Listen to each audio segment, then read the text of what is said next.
Sashang, how everybody, it's your boy Jamaican Me. I'm here to review the first part of this Mandarin phrase book. Now, as you can tell by the title of the book, it is a phrase book, so it doesn't really teach you everything that you need to know. For beginners who are just starting out, I'd really recommend reading this. Just memorize all the things that are in the first red section: the weather, the time, and your basic phrases. Your basic phrases are going to carry you a lot, but the glaring problem is it'll give you the layout for some of these. Like if you want to say this is, it'll be like 就是 blank. But if you don't know Mandarin, you're not going to know a single word that can fit in there because it doesn't teach you the nouns. It really doesn't teach you nouns until way further in. I mean, a lot of it's just like, hello, goodbye, how's your day going?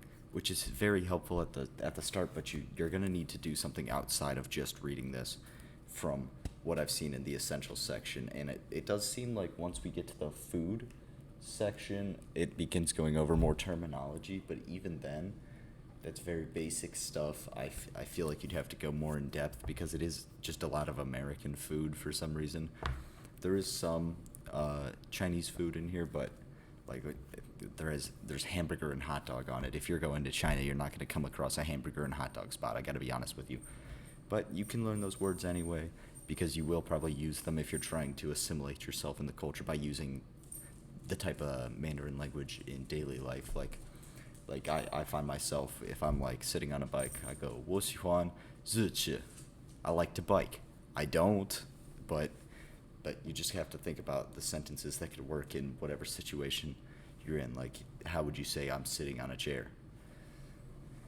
I forget, so I'd have to look that up. I'd go, how do I say this? How do I say that? I need to adapt. I need to overcome this challenge. But that's the review for the first part. The second part is on traveling and different modes of transportation. I feel like that might provide more insight because it will broaden your horizon. If you're just starting out, you have so much potential to grow that even reading the first section and memorizing that will put you a million times ahead of where you were to start with. Because I'm assuming when I started, I didn't know much Chinese at all outside of ni hao.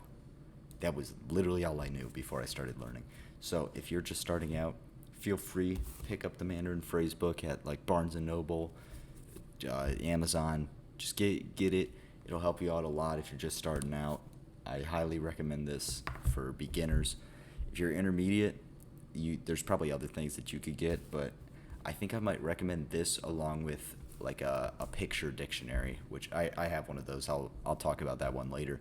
But that's all I have to say for Mandarin today. 再见, everybody. Like and subscribe if you like following the series, and I'll see you next time.